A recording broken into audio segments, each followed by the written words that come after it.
আসসালামু আলাইকুম আমার ইউটিউব ফ্যামিলিরা কেমন আছেন সবাই? আমি তো আলহামদুলিল্লাহ খুবই ভালো আছি। হসপিটালের অ্যাপয়েন্টমেন্ট সেরেই চলে গেলাম ইলফোর্ড এক্সচেঞ্জে। যেয়ে এই মিউজিকটা শুনে মনে হচ্ছে ডিসেম্বর ডাক দিচ্ছে। এদিক ওদিক থেকে একটু টুকিটাকি জিনিসপত্র নিয়ে চলে গেলাম ভিতরে, মলের ভিতরে, মেগা মার্টে। ওইখানে যেয়ে তো দেখি 50% অফ সব কিছুর মধ্যেই। আমার তো স্টিলের পট দরকার ছিল। ঢুকেই মনে হচ্ছিল যে কোনো একটা দুবাইয়ের শপে এসে পড়ছি। টি সেট, শেফিং ডিশ, আ মাটির পট অনেক কিছু ছিল। সবকিছু আর ভালো মানের।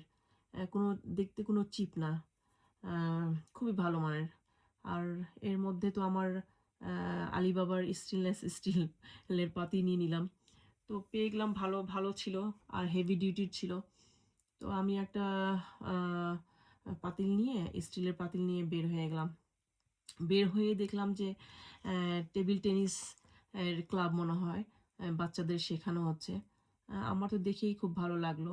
আমাদের তো কিছু এশিয়ান ফ্যামিলি আছে শুধু পড়ালেখা করার জন্য বাচ্চাদের প্রেশারাইজ করতে থাকি। আ তো এই খালি বাচ্চাদের প্রেশার দিলেই হবে না পড়ালেখার জন্য।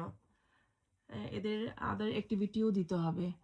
আ উম ফিজিক্যাল অ্যাক্টিভিটি করলে এরা মনোযোগী হয় অন্যান্য কাজের জন্য। আর অন্যান্য কালচারেও ওরা রেসপেক্ট করে। এই বাচ্চাগুলো সবার সঙ্গেও আবার ভালো করে মিশতে পারে। আর উপর থেকে দেখি নিচে মারা বাচ্চাদের নিয়ে খেলা করছে। আমার তো দেখেই খুব ভালো লাগলো। অ্যা এই ইলফোর এক্সচেঞ্জে মনে হয় আমি ৪ বছর পরে গেলাম। এই মলের ভিতরে মায়েদের যে চেঞ্জের জায়গা ওটা খুবই পরিষ্কার। আর বেশ সব জায়গায় পরিষ্কার। কোনো ময়লা-টয়লা নেই। খুবই ভালো। আবার দেখলাম যে নিচে ছোট, ছোট ফুড কোর্ট নিয়ে বসছে সবাই। সবাই খাওয়া-দাওয়া করছিল। আমার যেহেতু সময় ছিল না, তাড়াহুড়ার মধ্যে ছিলাম। আমি তো কিছু খাইনি। বের হয়ে গেলাম। বাসায় এসেই দেখি যে ঝুমঝুম করে বৃষ্টি পড়ছে।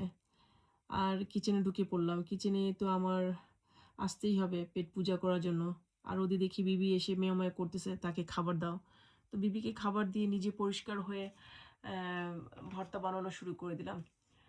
বেগুনের ভর্তা আর ব্রকলির ভর্তা। আ ব্রকলির ভর্তা আমি এই বাটনার মধ্যে করছি। এই বাটনাটা আমি বাংলাদেশ থেকে নিয়ে আসছিলাম। কয়েকবারই আমি ইউজ করলাম। তো দেখি যে ব্রকলি বেচারি ওদিকে পড়ে আছে। ব্রকলি খুব তাড়াতাড়ি নষ্ট হয়ে যায়। তো ভাবলাম যে ঠিক আছে এই ব্রকলির ভর্তাটা করে ফেলি। আহ আমার তো এত খিদা পেয়েছিল যে আমি দাঁড়ায়, দাঁড়ায় সকালে যে চাপটি বানিয়েছিলাম ওই চাপটি দিয়েই অ্যা অ্যা ভর্তা দিয়ে আমি খেয়ে ফেললাম। আমার তো ভাতের চেয়ে বেশি ভর্তা দিয়ে খেতেই ভালো লাগে। অ্যাম নান বা রুটি বা পরোটা আম আ আমার ভালো লাগে ভাতের চেয়ে বেশি। আর এর মধ্যে দেখলাম যে জিসিএসসি রেজাল্ট বের হলো। এসানের স্টুডেন্টের এর বাবা মিষ্টি দিয়ে গেল। আমি তো মিষ্টি দেখেই ১ম এ আমার প্রিয় লাড্ডু খেয়ে নিলাম ওটার মধ্যে থেকেই। আর এর মধ্যে বাইরে দেখি যে অন্ধকার হয়ে আসতেছে। সবাই ভালো থাকেন। আমার জন্য দোয়া করেন। খুদা হাফেজ।